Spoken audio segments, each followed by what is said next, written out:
अस्सलाम वालेकुम जरे मैं छोटे भाई दो चार गल्लां करना चाहना। ये साडी यूसी 63 यूसी 64 सारी सब तो पहले लूमां दे कारीगर है।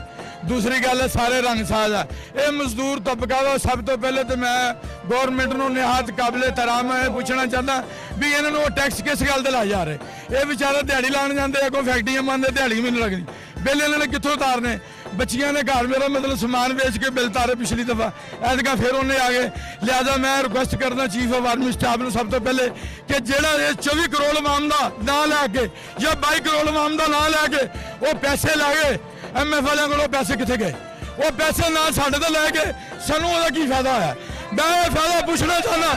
दूसरा मैं सवाल ये करना चाहना दूसरा सवाल मैं ये करना चाहना अपने चीफ जस्टिस साहब नो अगर चीफ जस्टिस साहब मैं पूछना चाहना कि खुद नोटिस लेने हैं